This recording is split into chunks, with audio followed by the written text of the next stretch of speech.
साथियों हाल ही के अंदर, ये भी बहुत ही इंपॉर्टेंट है, सारी न्यूज बहुत इंपॉर्टेंट है।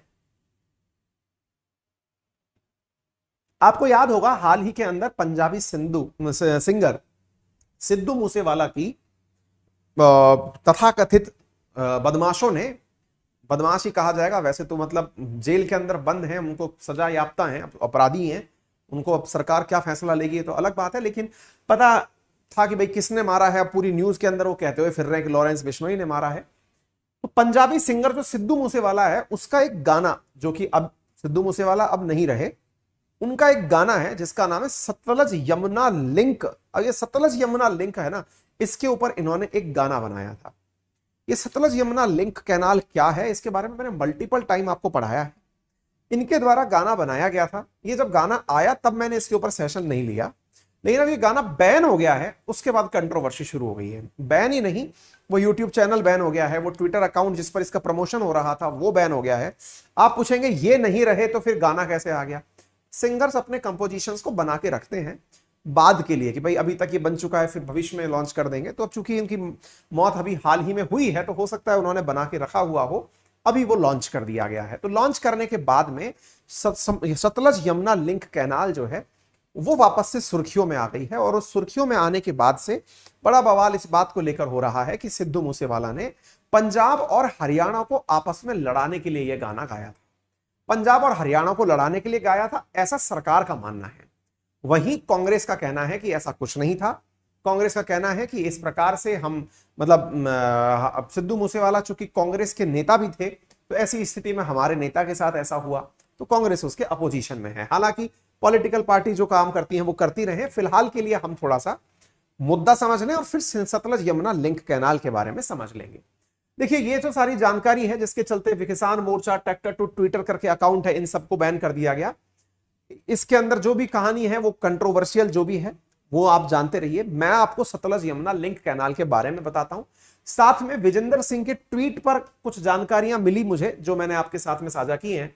इसमें इन्होंने कहा है कि इस गाने के अंदर एक लाइन है जिसका नाम है ओना चीर पानी छड़ो तुपका नहीं दे दे, को लेकर लोगों को कंफ्यूजन है कि पानी का टपका किसको नहीं देने की बात कही गई है। मतलब कहने का अर्थ यह है, देखिए मैं इस मुद्दे को आप तब समझ पाएंगे जब मैं थोड़ा सा आपको बैकग्राउंड समझाऊं, है ना। क्योंकि अकाउंट बैन हो चुका है जिसका नाम है किसान एकता मोर्चा, ये अकाउंट बैन हो गया है ट्विटर के ऊपर, तो चर्चाएं ज्यादा शुरू हो गई। तो अच्छा, मैं आपको थोड़ा सा, एक दूसरा ट्विटर था जिसका नाम था ट्रैक्टर टू ट्विटर, उस पर भी 55,000 के आसपास फॉलोअर थे, उसको भी बैन कर दिया गया है।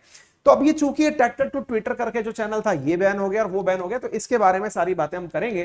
फिलहाल के लिए मैं थोड़ी सी जानकारी आपको सतलज यमुना लिंक कैनाल के बारे में दे देता हूं ताकि आप मुद्दे को बढ़िया से समझ पाए। देखिए जब हम बात करते हैं सिंधु नदी की, तो हम कहते हैं कि सिंधु नदी पंजाब में बहती है। पंजाब जो कि भारत में भी है और पाकिस्तान में भी है। पंजाब शब्द असल में 5 नदियों, नदियों का मतलब आप 2 नदियों के बीच का जो क्षेत्र है, 5 नदियों के बीच पंजाब हो गया। तो ऐसी स्थिति में सिंधु और सिंधु की सहायक नदियां रावी, व्यास, सतलज, ये जितनी भी हैं, इनको लेकर के था। तो असल में क्या है, जब आप देखते हैं ना, सतलज, रावी और व्यास, ये 3 नदियां ऐसी हैं जो इंडिया के क्षेत्र में बटी थी। जब सिंधु जल बंटवारा हुआ था तो सिंधु जल बंटवारे में सतलज, रावी, व्यास भारत के हिस्से में गई और रावी के बाद में चेनाब, झेलम और इंडस यानी CJI ये पाकिस्तान के कोटे में गई। तो ये जो सतलज, रावी थी ना, इनमें से असल में सिंधु जल समझौता ये कहता है कि जो सतलज का पानी है या तीनों नदी का पानी है, उसको भारत को उपयोग करने की पूर्ण आजादी है। होता क्या है कि सतलज का पानी, देखिए आप मैप को देख के समझ पा रहे होंगे, सतलज और रावी का जो पानी है ना, वो अतिरिक्त पानी पाकिस्तान में चला जाता है और पाकिस्तान के अंदर इंडस नदी का हिस्सा बन जाता है।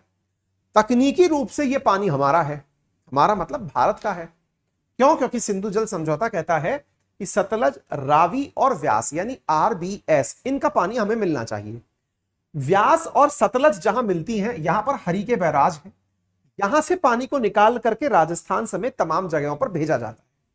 फिर भी बारिश में ऐसा होता है या फिर कई बार ऐसा होता है कि ये जो पानी है ना, उसका पूर्ण उपयोग हम लोग नहीं कर पाते, फिर भी कुछ मात्रा में जो पानी है वो पाकिस्तान चला जाता है। ऐसी स्थिति में भारत में एक प्रयास शुरू हुआ और वो ये था कि भाई जो सतलज का अतिरिक्त पानी है ना, सतलज जो कि पंजाब में से होकर बह रही है, आती तिब्बत की तरफ से है, उस पानी को लेकर यमुना नदी के अंदर डाल दिया जाए। अब यमुना नदी कहां है, मैं थोड़ा मैप में दिखाने की कोशिश करता हूं। देखिए इधर ये रहा आपका सतलज नदी। और सतलज नदी को किस में जोड़ने की बात हुई? यमुना नदी के अंदर। यमुना नगर हरियाणा के पास से बहती हुई जा रही है। तो हरियाणा के पास से निकलती हुई यमुना और पंजाब के पास से निकलती हुई सतलज, सतलज से अतिरिक्त पानी लेकर के गोविंद सागर के जो बाद में नांगल बैराज है उसके बाद में से निकल करके पानी को लेकर यमुना सतलज लिंक कैनाल के माध्यम से यदि पहुंचा दिया जाए, कहां पहुंचा दिया जाए? यमुना नदी के अंदर, तो एक प्रकार से पंजाब को भी पानी मिल गया और हरियाणा को भी पानी मिल गया। देखिए पहले ऐसे समझिए, हरियाणा और पंजाब एक ही हुआ करते थे, यही कारण है कि इनकी संयुक्त राजधानी आज भी चंडीगढ़ ही है। साथियों अगर आप मैप को ध्यान से देखें तो आपको यह मैप भी समझ में आ जाएगा किस प्रकार से बॉर्डर एरियाज पर आपको यह हरियाणा और पंजाब एक दूसरे से जुड़े हुए दिखाई दे जाते हैं। अब चक्कर क्या है कि ये जो 214 किलोमीटर लंबी कैनाल है ना, इस कैनाल के बनने की चर्चाएं तो तब से हैं जब से हरियाणा और पंजाब बने हैं, लेकिन पंजाब इस नदी के पानी को, कौन सी नदी के पानी को? सतलज नदी के पानी को हरियाणा को नहीं देना चाहता। हालत यह है कि एक बार इंसिडेंट सुना रहा हूं, फिर घटना डिटेल में चलेंगे। एक बार जो चीफ इंजीनियर इस कैनाल को बनाने के लिए आए थे पंजाब में, उनको पंजाब के अंदर लोगों ने मार दिया। इस कारण से पंजाब में वो लोग जो कि चीफ इंजीनियर और जो भी और कर्मचारी बनाने आए थे उनको मार दिया। उनका बड़ा यशगान करते हैं कि उन्होंने पंजाब का पानी हरियाणा को नहीं जाने दिया। हरियाणा वाले पंजाब के बॉर्डर तक लगभग 92 किलोमीटर लंबी कैनाल बना चुके हैं ऑलरेडी कि भाई जिस दिन पानी आ जाएगा हम पानी ले लेंगे। वहीं पंजाब कहता है कि हम पानी क्यों दें? क्यों भाई, क्यों पानी नहीं दो, पहले यह बताओ। पंजाब कहता है कि हम रिपेराइन रिवर का कंसेप्ट मानेंगे। अब ये रिपेराइन रिवर क्या होती है? रिपेराइन रिवर का मतलब होता है कि ऐसी नदियां जिनका पानी जिस राज्य में बह रहा है वही यूज करेगा। पंजाब का एक तर्क और भी है कि यदि हमने इनको पानी दे दिया तो भविष्य में पंजाब में पानी की कमी हो जाएगी, क्योंकि स्टैटिक्स बताते हैं कि भविष्य में पानी का जितना दोहन पंजाब कर रहा है उस हिसाब से पंजाब में भविष्य में पानी का संकट उत्पन्न होगा। ऐसी स्थिति में पंजाब की कोई भी सरकार, मैं आपको थोड़ा सा सिलसिलेवार घटनाक्रम बताता हूं, आप इसको थोड़ा यहां से देखिए। 214 किलोमीटर लंबी है ये यमुना सतलज कैनाल, मैंने कई बार पहले भी बताई है, फिर भी सुन लीजिए। 1982 में प्रधानमंत्री इंदिरा गांधी जो थी ना, उन्होंने पंजाब के कपूरी गांव में इस नहर की नींव रखी थी। आज 2022 में चल रहे हैं आप, 40 साल पूरे निकल चुके हैं, इस नहर का पानी इधर से उधर नहीं हुआ है। अब आप सोच लीजिए कि कितना जबरदस्त तब से ये पॉलिटिक्स में उलझी हुई है। 1990 में पंजाब में नहर बना रहे एक चीफ इंजीनियर और दूसरे अधिकारी की हत्या हो गई। दोनों अफसरों की हत्या, नहर बना रहे अधिकारी कर्मचारी डर गए और नहर का काम बीच में रुक गया। 1999 में जाकर देखिए, 90 में तो बेचारे कर्मचारी मर गए, 99 तक सरकारों का हाल क्या है। हरियाणा सरकार सुप्रीम कोर्ट गई, क्योंकि पानी किसको चाहिए? हरियाणा सरकार को। वो कोर्ट गई और कोर्ट ने 2002 में पंजाब को नहर बनाने का आदेश दिया। ये पंजाब भी अपनी तरफ से नहर बनाए, क्योंकि हरियाणा अपनी तरफ से 214 में से 92 किलोमीटर की नहर बना चुका था। हरियाणा ने अपने यहां की 92 किलोमीटर की नहर का काम पूरा कर दिया, लेकिन मगर पंजाब के अंदर कुछ भी नहीं हुआ। पंजाब ने सुप्रीम कोर्ट का फैसला मानने से इनकार कर दिया और कहा कि हम इस फैसले की रिव्यू पिटीशन दायर करेंगे। रिव्यू पिटीशन का मतलब क्या होता है कि हम इसको कहेंगे कि आप दोबारा से इसके बारे में विचार करिए, क्या सही है क्या गलत है। वर्ष 2004 में सुप्रीम कोर्ट ने केंद्र सरकार से कहा कि आप केंद्रीय एजेंसी, जैसे पीडब्ल्यूडी होती है ना अपने राज्य के अंदर, है ना, ऐसे ही केंद्र के अंदर होती है सीपीडब्ल्यूडी, तो बोले आप अपनी एजेंसीज के माध्यम से नहर का काम पूरा करवाओ। 2 जुलाई 2004 को केंद्र सरकार ने सीपीडब्ल्यूडी को भेजा कि आप इस काम को पंजाब में जाके टेक ओवर कर लो और आप इसको पूरा करो। फिर आगे क्या हुआ? 12 जुलाई 2004 को पंजाब विधानसभा ने पानी संबंधी सारे समझौते रद्द करने का फैसला कर दिया और एक बिल पास कर दिया। राष्ट्रपति ने पंजाब विधानसभा का जो बिल पास हुआ, उस एक्ट को पास करने के स्थान पर राष्ट्रपति उस सुप्रीम कोर्ट के पास भेज दिया। 2016 में पंजाब विधानसभा ने सिंधु, ये जो सतलज यमुना लिंक नहर है, इसमें जो जमीन एक्वायर की गई थी नहर बनाने के लिए, वो लोगों को वापस देने का बिल पास कर दिया। मतलब समझ रहे हो आप? जहां एक और इंदिरा गांधी जी जो कि कांग्रेस की मुखिया थी, उन्होंने उस समय पर नहर अनाउंस की थी, वहीं 2016 के अंदर तत्कालीन सरकार ने उस जगह को वापस लौटा दिया किसानों को कि भाई हम नहर वहर नहीं बना रहे, और सुन लो, जो भी नहर का थोड़ा बहुत गड्ढा हुआ है उसको हम समतल और कर देंगे मिट्टी भरकर। यानी पंजाब ने अपनी तरफ से नहर बनाने का इनकार कर दिया। ठीक है, अब एक प्रकार से यूं समझिए कि ये पंजाब की आन बान शान हो गई है कि हम सतलज यमुना लिंक नहर नहीं बनने देंगे। ऐसी स्थिति में सिद्धू मूसेवाला ने इसी के ऊपर गाना गाया।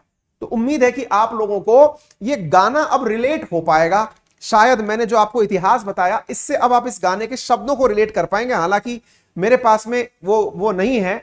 अब ये कोई बालक है, अपना ध्यान आकर्षित करने के लिए हैप्पी बर्थडे सर कह रहे हैं। भाई साहब, मेरा बर्थडे नहीं है और मैं बेटा तुम्हारा नाम भी नहीं लूंगा, क्योंकि ये तुम्हारी चीटिंग है। आगे बढ़ो। तो अब यहां पर देखो, सिद्धू मूसेवाला ने SYL गाने के अंदर क्या कहा कि ओना चिर पानी छड्डो तुपका नहीं देंदे। मतलब यह है कि पानी का टपका किसी को नहीं देने की कही है। पानी का टपका किसको नहीं मिलेगा? ऑब्वियस सी बात है, हरियाणा को नहीं मिलेगा। भाई पंजाब का पानी हरियाणा को नहीं मिलेगा, इसके लिए यह गाना मेंशन हुआ है। इस लाइन का अर्थ समझने के लिए सानू साड़ा पिकोछड़ पिछोकड़ अते साड़ा लाना दे देओ चंडीगढ़ हिमाचल अते हरियाणा दे देओ को ध्यान में रखकर समझे कि परिवार एक करने की बात की जा रही है। इसमें ये कह रहे हैं कि हम चाहते हैं कि चंडीगढ़, पंजाब और हिमाचल प्रदेश, इन तीनों को एक कर दिया जाए।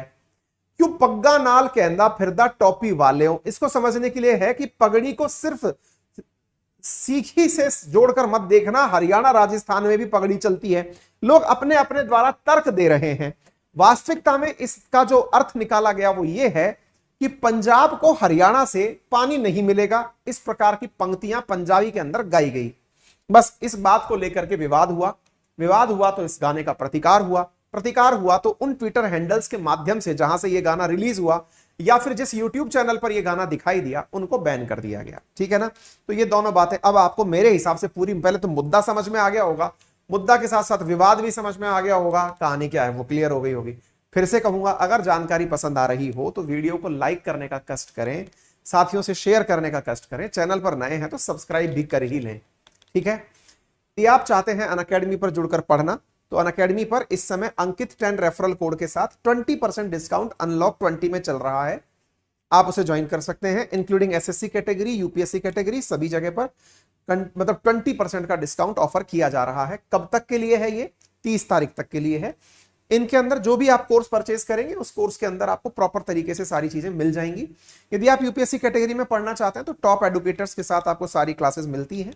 साथ में अनअकैडमी के अंदर यूपीएससी का ज्वाइन करने का सबसे बड़ा फायदा यह है कि जो चीज आपको लगभग 2.5 लाख रुपए में मिलती है और उसके अलावा रहने खाने का खर्चा अलग से करना पड़ता है, वो चीज अनअकैडमी आपको नॉमिनल कीमत पर लगभग 60-70 हजार रुपए में उपलब्ध करा देती है, including Hindi, English both content, साथ में ऑप्शनल की क्लासेस भी। ये सब आपको बहुत नॉमिनल कीमत पर मिल जाती हैं यदि आप यूपीएससी कैटेगरी में कोर्स परचेज करते हैं। तो मेंस के लिए फिलहाल हमारी टेस्ट सीरीज बहुत अल्टीमेट तरीके से चल रही हैं। ऑप्शनल की टेस्ट सीरीज भी शुरू हो चुकी हैं। आप 1-to-1 मेंटरशिप के साथ कोर्स मात्र 70,000 से भी कम कीमत पर ले सकते हैं। और किसी भी प्रकार की सहायता के लिए अगर आप चाहें EMI फैसिलिटी का उपयोग करना, जिसमें कि 0% इंटरेस्ट रेट लगती है, 2 घंटे से कम समय में हम आपका लोन सैंक्शन करवा सकते हैं, तो उसके लिए आप हमारी टेक्निकल टीम को 7878158882 पर कॉल कर सकते हैं। यहां पर आपको, और ये 30 तारीख तक के लिए आपका ऑफर वैलिड रहेगा, है ना? तो आप यहां पर जानकारी प्राप्त कर सकते हैं। फिलहाल के लिए इतना ही। Use my referral code Ankit 10 to avail 10% discount in any category. अपना ख्याल रखें, बड़ों का सम्मान करें, छोटों को प्यार दें, अपना व्यक्तित्व इस प्रकार से विकसित करें कि महिलाएं तो सुरक्षित फील करें ही, लेकिन महिलाओं के साथ साथ पुरुष भी महिलाओं से सुरक्षित फील करें। Thank you so much. अपना ख्याल रखें।